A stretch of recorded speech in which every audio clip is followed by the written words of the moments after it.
let's define ghosting for everybody. How do you define ghosting?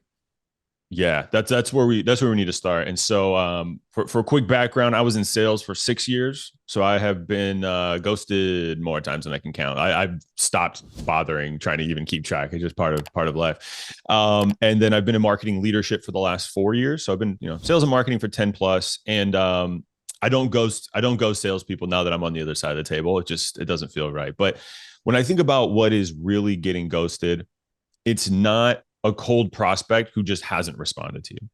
Right. So you're just knocking on the door. They've never replied to you. That's not ghosting. That's unresponsive. That's just different. It's a cousin, but it's not the same.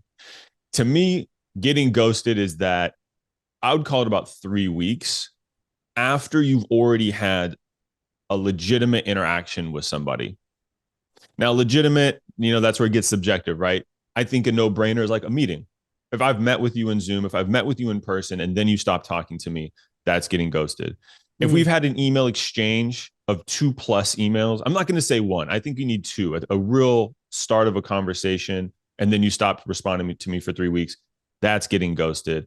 And so I'm curious what you think, James. I added the 2 email thing. I was thinking about it since our prep call. I don't Yep. feel like one is enough. I feel like that's dabbling in the interaction, but two or more is like, okay, we're really talking. And then I got ghosted. For me, I'm looking for a magic thing that happens called an agreement. That is the magic word for me. In my brain, if somebody agrees to meet with me, agrees to have lunch with me, agrees to have dinner, agrees to X, and then they don't, I feel ghosted at that point. And we're going to talk about where to draw the line on that. But how do you feel about the word agreement? I think that's a magic thing in my brain. I loved it, and I had to prevent myself from using it first and stealing your idea. Because when we had our prep call, I was like, that is the right word. Because that's what it is. It's like if someone hasn't agreed to doing something, they're not really ghosting you. There's no like kind of No. mutual or shared, like I said, called interaction or agreement. But both people have to agree on something for one of them to remove, and then leave that person at the altar, leave that person feeling ghosted. I have been in one-on-ones with my reps in the past where they've been like, this person ghosted me, and I don't see the interaction between them on in the CRM. So Right. I'm like, when you say ghosted, what do you mean? And they, oh, well, I've been reaching out. I've sent them 6 emails and they haven't responded. Well, that's not ghosting you. There's never been an agreement there, right? And Yeah. then you have to explain that for me is the line in the sand. You got to get an agreement. There needs to be back and forth where an agreement takes place, not just back and forth. It can't be like, nice shirt today. And they're like, oh, thanks for the compliment, right? Like, that's not an agreement, right? Then I asked for the meeting, and he never replied. I don't understand. I can't imagine why. Okay, let's get into the reasons that people get ghosted. Because to me, I think a lot of reasons, and I think the first one here is coming from your buying perspective. You are a person that functions above the power line. And let's look at the results here. Look at this. SDRs, AEs, mostly in the room.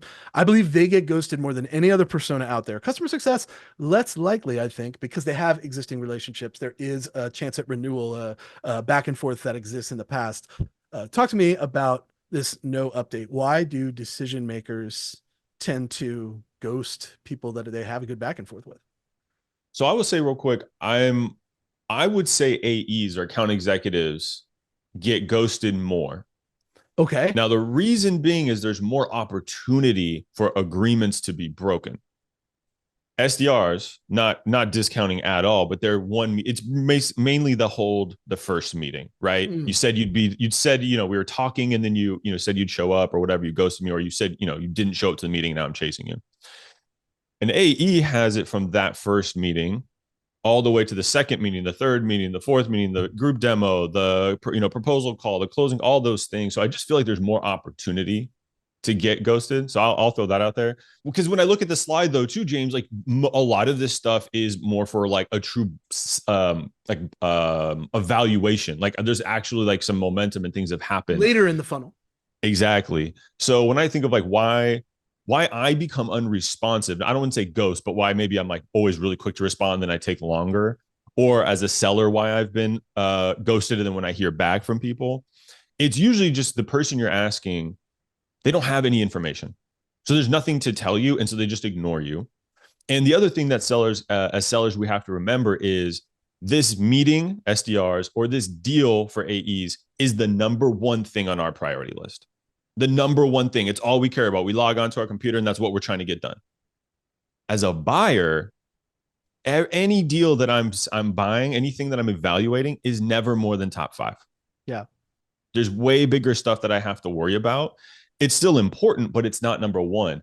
And so that incongruence, if that's a word, that that gap is why you often get kind of some, I would say, bad sales tactics or misplaced sales tactics or just simple unresponsiveness, is because the prioritization of both parties is not the same. That agreement, you said, not both people care the same amount. Yeah.